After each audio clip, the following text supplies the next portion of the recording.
सबको जय यीशु की। प्रार्थना भवन टीवी के माध्यम से हम सभी आज के दिन में प्रभु के वचन पर मनन चिंतन करेंगे और आज के दिन में हमारा विषय है मनन चिंतन करने के लिए पाप के नतीजे। और ये पाप के नतीजे मैं संत लूकास के द्वारा रचित सुसमाचार अध्याय 15 पद संख्या 11 से आगे के प्रसंग पर आधारित मैं आपके सामने रखना चाहता हूँ। और ये प्रसंग है बुढ़ाऊ पुत्र की वो कहानी। इस बुढ़ाऊ पुत्र की कहानी के माध्यम से पाप के नतीजों को मैं आपके सामने रखना चाहता हूँ। यहाँ पर लिखा है लूकास का सुसमाचार अध्याय 15 पद संख्या 11 में, ईसा ने कहा, किसी मनुष्य के 2 पुत्र थे। छोटे ने अपने पिता से कहा, पिताजी संपत्ति का जो भाग मेरा है मुझे दे दीजिए। सबसे पहला नतीजा पाप का। छोटे बेटे ने पिता से कहा, संपत्ति का जो भाग मेरा है मुझे दे दीजिए। अब मेरा भाग कहाँ से आया? जब अधिकार के साथ बेटा मांग रहा है अपने पिता से, संपत्ति का जो भाग मेरा है मुझे दे दीजिए, मेरा भाग कहाँ से आया? मैं और मेरा, ये सारी बातें जहाँ आती हैं वो एक प्रकार का घमंड हम कह सकते हैं, एक प्रकार का अहंकार हम कह सकते हैं। और जब ऐसी बातें आती हैं वहाँ पर पाप का उद्गम होता है, पाप का शुरुआत होता है। और वही हुआ छोटे बेटे के जीवन में। एक प्रकार का अहंकार, एक प्रकार का घमंड शायद इस वजह से आया होगा। उसने सोचा अब मैं बड़ा हो गया हूँ, छोटा नहीं हूँ। अब पिता के अधीन रहने की क्या ज़रूरत है? अब मुझे पता है मेरा ज़िंदगी कैसे जितानी है, मुझे पता है। मैं पिता के अधीन नहीं रहूँगा, मैं अलग रहूँगा, आज़ाद रहूँगा, स्वतंत्र रहूँगा, तभी मैं आगे बढ़ पाऊँगा। शायद ये विचार उसके अंदर था, इसलिए कहा मेरा भाग जो है मुझे दे दीजिए। यानी कि पाप की शुरुआत, घमंड या अहंकार हम बोल सकते हैं। लूसीफर वो एक स्वर्गदूत था। ईश्वर की आराधना करना निरंतर स्वर्ग में स्वर्गदूतों का काम है। लूसीफर ने ईश्वर की आराधना करना नहीं चाहा। मैं ईश्वर की आराधना नहीं करूँगा। एक घमंड, एक अहंकार उसके अंदर आया, स्वर्ग से बाहर कर दिया गया, वो शैतान बन गया। यानी कि मैं और मेरा जहाँ आता है पाप की शुरुआत होती है और पाप बढ़ता है। जब पाप शुरुआत हो गया, वो कैसे बढ़ता है आगे, इस बात का वर्णन यहाँ पर दिया गया है। पिताजी संपत्ति का जो भाग मेरा है मुझे दे दीजिए। और पिता ने उनमें अपनी संपत्ति बांट दी। पिता ने उनमें यानी कि अपने दोनों बेटों में अपनी संपत्ति बांट दी। दूसरा नतीजा पाप का, विभाजन, बंटवारा, अलग अलग हो जाना, तितर बितर हो जाना, ये नतीजा है पाप का। पिता ने अपनी संपत्ति बांट दी, घर बंट गया, संपत्ति बंट गई, रिश्ता बंट गया, विभाजन हुआ, फूट पड़ गई, सब कुछ टूट गया। यह है पाप का नतीजा। पिता ने अपनी संपत्ति उन दोनों में बांट दी। भाई भाई से दूर हो गया, बेटा पिता से दूर हो गया, घर से अलग हो गया। ये नतीजा है पाप का, विभाजन, बंटवारा। आगे देखिए, थोड़े ही दिनों बाद छोटा बेटा अपनी समस्त संपत्ति एकत्र कर किसी दूर देश चला गया। थोड़े दिन के बाद सारी संपत्ति एकत्र कर छोटा बेटा कोई दूर देश चला गया। तीसरा नतीजा है पाप का, हम दूर चले जाते हैं, पिता से दूर, भाई से दूर, रिश्तेदारों से दूर, घर परिवार से दूर, हर चीज़ से दूर। कुल मिला के पाप हमें उस ईश्वर से जो हम सबों से बेहद प्यार करता है, उस ईश्वर से हम लोग दूर दूर और दूर ले चलता है। ये पाप का तीसरा नतीजा है। पाप हमें निरंतर ईश्वर से दूर ले चलता है। कितना कठिन जीवन होगा ईश्वर के बगैर, ईश्वर से दूर रहते हुए, अपने घर परिवार से दूर रहते हुए कितना कठिन होगा। बुढ़ाऊ पुत्र को भी बाद में लगा कि अपने पिता का घर छोड़ना कितना गलत फैसला था, अपने भाई से रिश्ता तोड़ना कितना गलत फैसला था, अपने बाप से रिश्ता तोड़ना कितना गलत फैसला था। ये बात बुढ़ाऊ पुत्र को बहुत बाद में एहसास होता है। यानी कि पाप का नतीजा इस प्रकार से हम देखते हैं, बंटवारा हो जाता है और रिश्तों में हमारी दूरियां बढ़ जाती हैं।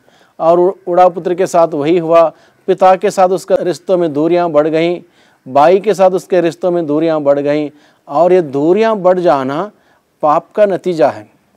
आज के इस परिवेश में हम लोग देखते हैं, जब से व्हाट्सएप आया है रिश्तों में दूरियां बढ़ गई हैं।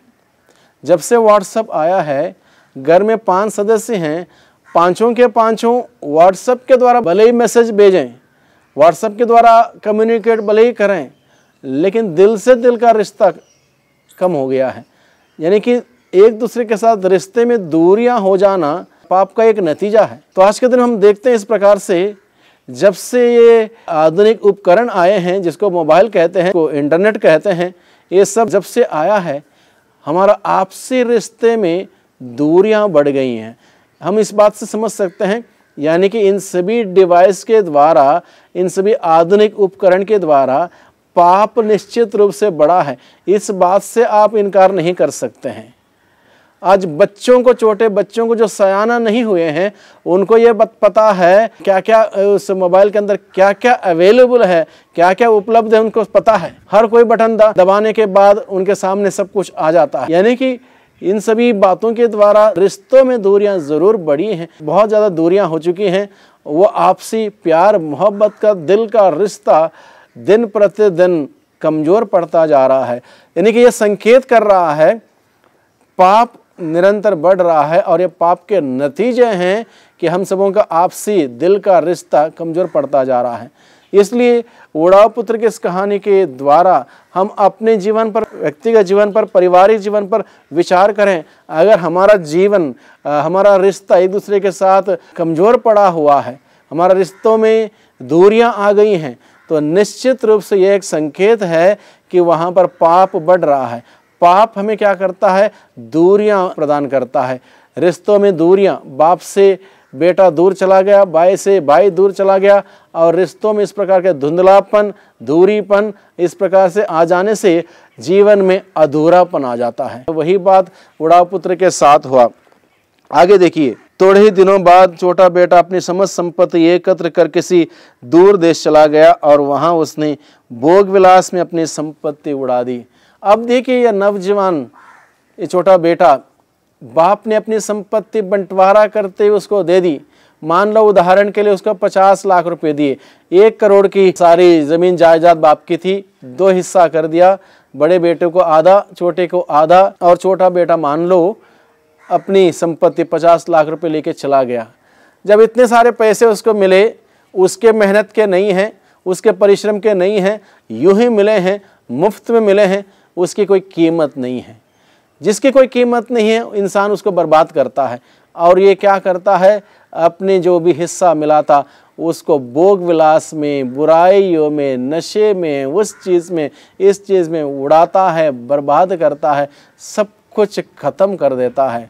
यानी कि बाप ने बड़े मेहनत से कमाया हुआ धन बेकार कर देता है। यानी कि बाप ने कमाया हुआ पुण्य बेटा बर्बाद कर देता है। बेटे ने कुछ नहीं कमाया, बाप ने कमा के रखा उस पुण्य को। बेटा बाप का नाम शायद बदनाम करते हुए उस पुण्य को बर्बाद कर देता जो बाप ने कमाया था। इस प्रकार से बुराइयों में फंस जाता है पाप का। और एक नतीजा क्या है? हम बुराइयों में फंसते हैं, फंसते जाते हैं। एक बार फंस गए और फंसते जाते हैं, उलझन में पड़ते जाते हैं, और उनसे बाहर निकलने का रास्ता बहुत कठिन होता है। और यही बात हुई उस उड़ाव पुत्र के साथ। जब वह सब कुछ खर्च कर चुका था, उस देश में भारी अकाल पड़ गया। जब उसके पास जो कुछ भी था, सब कुछ खर्च कर चुका था, उस वक्त उस देश में अकाल पड़ गया। यानी कि कुछ भी नहीं रहा खाने पीने के लिए, रोजी रोटी नहीं मिल रही थी, जीविका चलाने के लिए कुछ भी नहीं है, अकाल पड़ गया। प्राकृतिक अकाल के बारे में हमने सुना होगा बहुत बार, जगह जगहों पर बारिश नहीं आने से या और कोई बात से अकाल पड़ने की बात हमने सुनी होगी। लेकिन उस अकाल के दौरान, प्राकृतिक अकाल के दौरान इंसान मरे होंगे, लेकिन आपने कभी ये नहीं सुना होगा कोई जीव जंतु, कोई जानवर, कोई चिड़िया मरी हो। ईश्वर उनके लिए इंतज़ाम करता, प्रबंध करता है। चिड़िया जो बोते नहीं हैं, बखार में जमा नहीं करते, बाइबल बताता है, फिर भी स्वर्गीय पिता उन्हें खिलाता पिलाता है। हर चीज़ के लिए पिता ने इंतज़ाम कर रखा है। लेकिन मनुष्य मर सकता है प्राकृतिक अकाल में, यानी कि यहाँ पर अकाल, प्राकृतिक अकाल हो या ना हो, यहाँ पर हमें समझने के लिए बात वह है, ईश्वर के आशीष का अकाल ये पाप का और एक नतीजा है। ईश्वर के आशीषों का अकाल पाप का और एक नतीजा है। जो पाप करता है धीरे धीरे धीरे दूर चला जाता है ईश्वर से। जैसे दूर चला जाता है, ईश्वर के आशीषों को प्राप्त नहीं कर पाता है।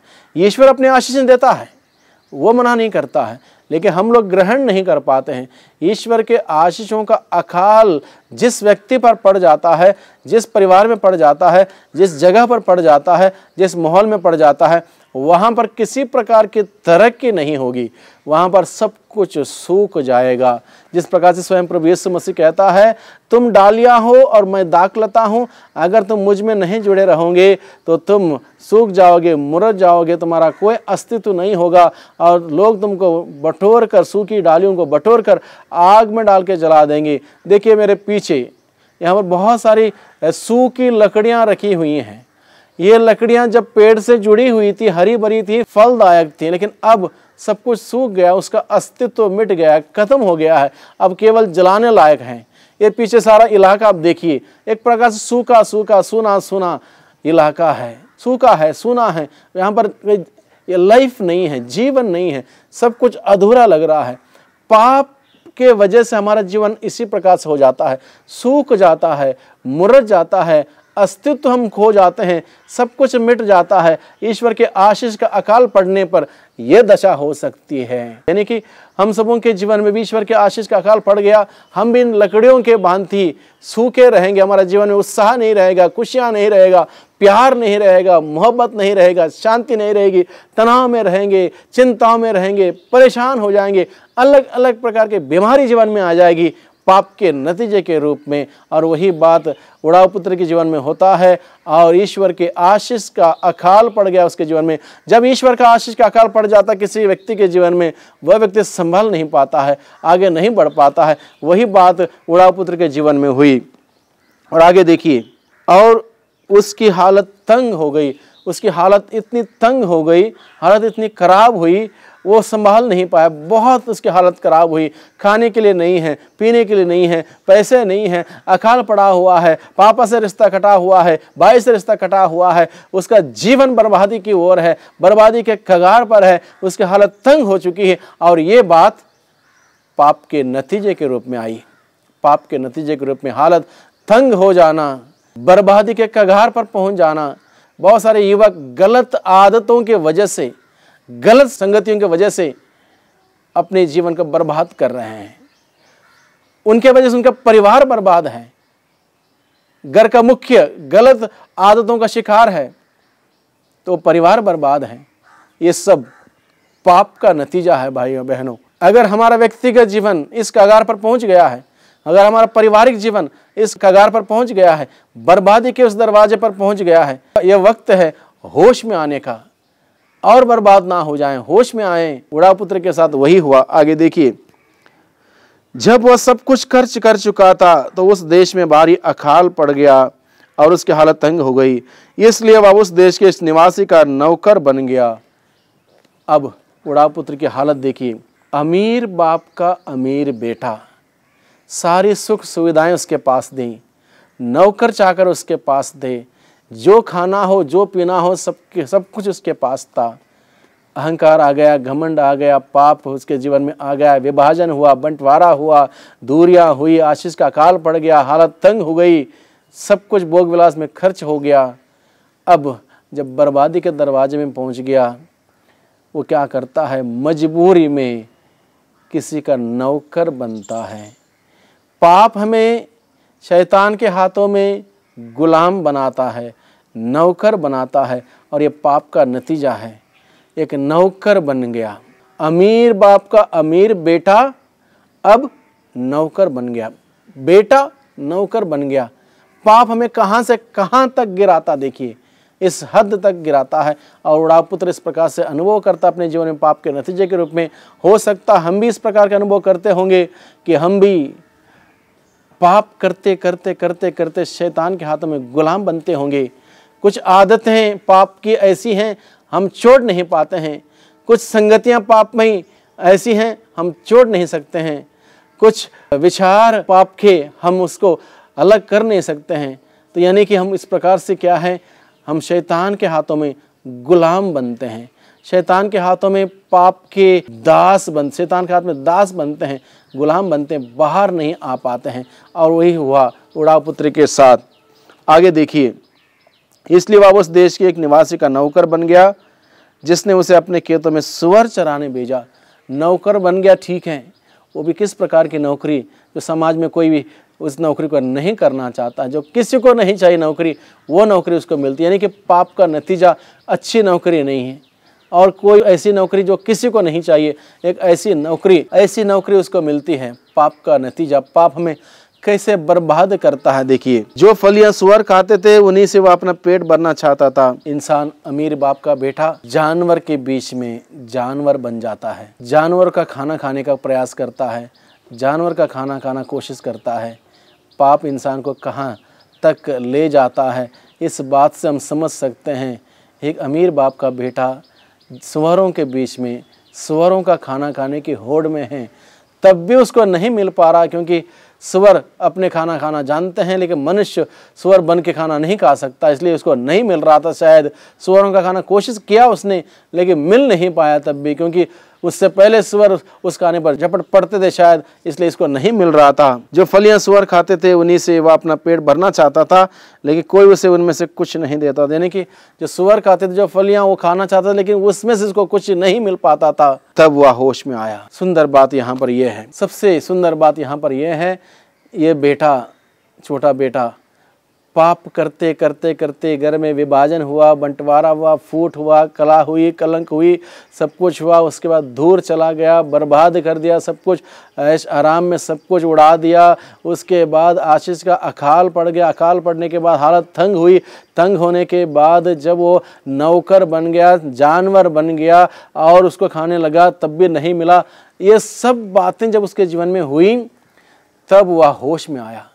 सुंदर बात यहाँ पर यह है, वह होश में आया। होश में आने के बाद वो क्या कहता है, मैं यहाँ से उठूँगा क्योंकि ये जगह मेरी नहीं है, यहाँ से उठूँगा और उस पिता के पास जाऊँगा, पिता से कहूँगा, पिताजी मैंने स्वर्ग के विरुद्ध और आपके विरुद्ध पाप किया है, मुझे एक नौकर जैसा रख लीजिए। और ये निर्णय के साथ वह उठता है, वह चला जाता है वापस अपने पिता के घर। जैसे ही चला जाता है, दूर से पिता ने देखा और पिता ने उसको तुरंत गले लगाया, स्वीकार किया, अपनाया, नई अंगूठी पहनाई, नए वस्त्र पहनाए, नए जूते पहनाए, मोटा बकरा मारा और आनंद मनाया। ध्यान देने की बात यहाँ पर यह है भाइयों बहनों, हम सबों के साथ भी ऐसा हो सकता है।